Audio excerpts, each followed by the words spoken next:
Hello, everyone. My name is Stanley St. Rose, and today we're going to be talking about the poem To Miss MVW. Now, before I go into the summary and analysis of this poem, please remember to leave a like, subscribe, and/or comment so that the channel can continue to grow. Now, this poem was written by Eliza Bleecker. Now, Eliza Bleecker is a very interesting writer. And this poem, it's written to a woman by the name of Peggy, or it's addressed to Peggy right from the get-go. The first word of this poem is talking to Peggy. And throughout the entire poem, this poem addresses warfare. It addresses that they're in a time of war. The speaker is in a time of war. The speaker is longing for peace, or the speaker, she really wants to go back to this time of peace. And she's writing to Peggy here, and she's writing to her and saying, listen, I miss peace. I want to express, she says that, she's a poet, that the speaker, she's acknowledging that she's a poet. And then as a poet, the best way to explain something would be through verse.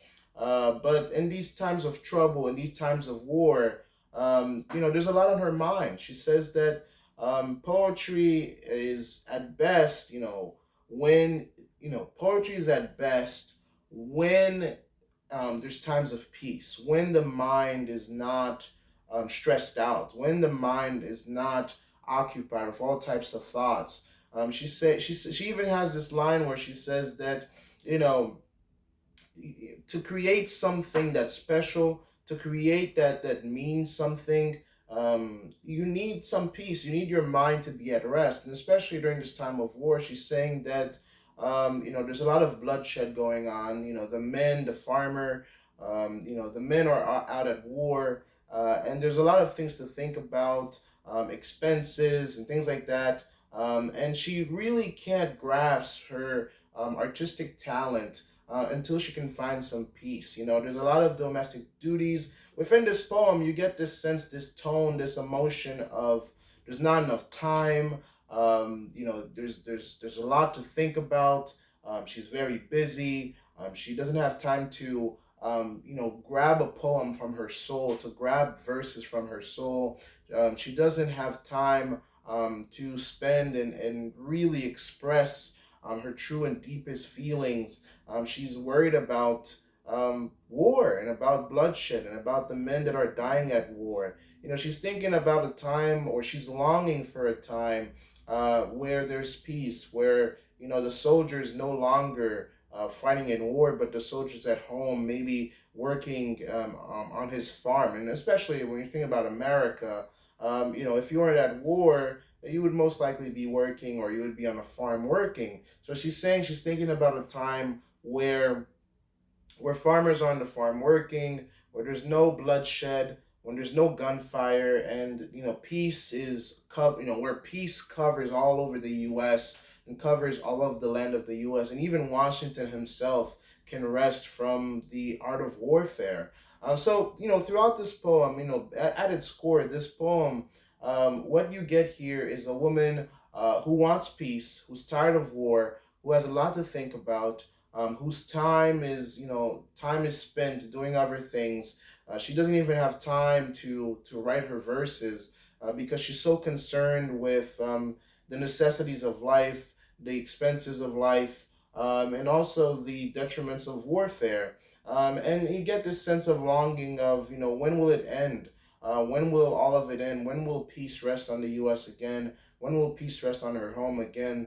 So that she can get back to the times where she could write her verses, so that she can get back to the time where she can, sing a song. Because, you don't want to sing a song where it's noisy. You don't want to sing a song where there's no space and there's no time, when you're stressed out. In terms of deep meaning for this poem, you kind of sense that the artist is revealed. The artist can come out. The artist can explore at times of peace. I mean, if you think about it, okay, maybe you can, find art or express art in times of war, but it's really hard when you could die at any moment.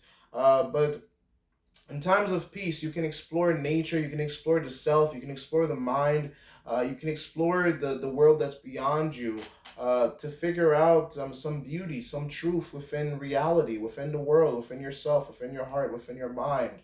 It's really hard to do that during a time of war. And because of that, in a way, the speaker is saying that the warfare and and her troubles are preventing her from creating her craft, and that the only way that she can get back to her craft, that she can get back to making her art, is by waiting and longing and hoping for this time of peace that is no longer around her. And she's desperately waiting for that to come back, for the men to come back, for the men to go back to their farms, to their duties. And so there's no more stress and there's no more noise, and she can just be herself and be an art. So again, this is written to a specific woman, to a friend, to a family member, to this Peggy, and pretty much telling Peggy how she feels, her sense of longing, her sense of waiting for what's to come, her sense of waiting for peace, hoping for peace, waiting for things to go back to how they are. Because once this happens, she'll find her art again. And so, in of a way, this is kind of like a letter, a person writing a letter to a friend, to a family member, saying what she's going through, where her emotions are at, and what she's hoping for. So, a sense of she's missing something, she's missing peace, she can't write, she there's a sense of longing, and a sense of hope, because she does hope that the Americans will win.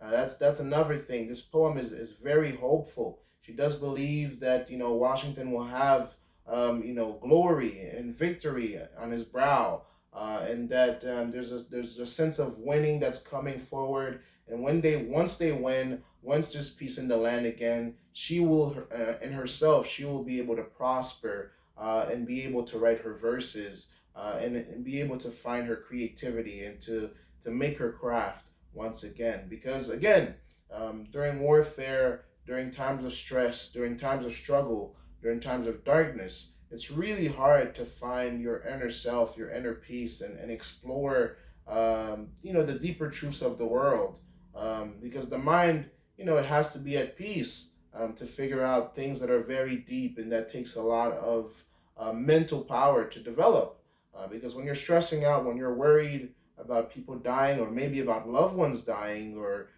family members dying, you're probably not going to be focusing on your artistic creativity. And so the peace of mind will bring good fruit for the speaker of this poem.